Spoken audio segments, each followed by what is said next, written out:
மத்திய அரசு தானே முன் வந்து சாதிவாரி கணக்கெடுப்பை நடத்தணும்னு சொல்லுது. இதை வந்து வரவேற்கத்தக்கது. ஆனால் இதையும் வந்து அரசியல் செய்கிறாங்க அப்படிங்கிறாங்க வானதி. அதாவது ஒன்றியத்தினுடைய பிரதமர் மோடி இது ஒரு சாதிவாரி கணக்கெடுப்பு கேட்பதே ஒரு அர்பன் நக்சலைட்டினுடைய மனநிலை அப்படின்னு சொன்னார் கடந்த காலங்களில். இந்த தேர்தலுக்காக அவர் தன்னுடைய நிலைப்பாட்டை மாற்றியிருக்கார். பீகார் தேர்தலுக்காக இது மட்டும் அவர் மட்டும் சொன்னாரான்னு பார்த்தீங்கன்னா கிடையாது. பாஜகவுடைய எல்லா தலைவரும் சொன்னார்.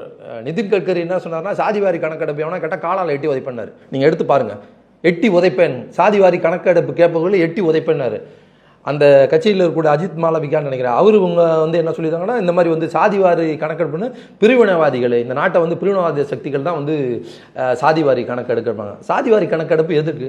சமூக நீதியை நிலைநாட்டுவதற்காக சாதிவாரி கணக்கெடுப்பு வேணும்னு நம்முடைய முதல்வர் அவர்கள் தொடர்ச்சியாக வலியுறுத்துறாங்க. இந்த மாநிலம் என்பது சமூக நீதிக்கான மாநிலம். நேற்று கூட அவர் பல்கலைக்கழகங்களுக்கான அவர்களுக்கு எல்லாருக்கும் சுற்றறிக்கையில் அவர் தெளிவாக சொல்லியிருக்கார் தலைவர் தன்னுடைய பேச்சில்.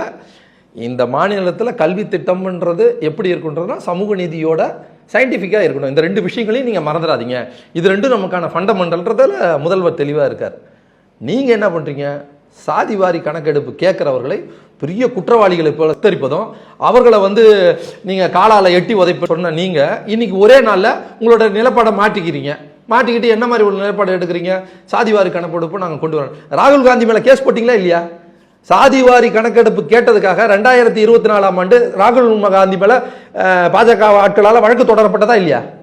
இன்னைக்கு நீங்களே என்ன பண்றீங்க? உங்களுடைய நிலைப்பாடுலேருந்து மாறி சாதிவாரி கணக்கெடுப்பை கொண்டு வரோம். அது முழுக்க முழுக்க எலெக்ஷனுக்காக நீங்க நடக்கக்கூடிய ஒரு டிராமா. அது நீங்க சொன்னீங்க, செய்வீங்களான்ற நம்பிக்கை நீங்க இன்னைக்கு வரையில. ஏன்னா பாஜகவால சொல்லப்பட்ட எத்தனையோ விஷயங்கள் பெயரளவில் இருக்கு. இன்னைக்கு சாதிவாரி கணக்கெடுப்பு மக்கள் தொகை கணக்கெடுப்போட எடுக்கணும்னு சொல்லியிருக்கீங்க.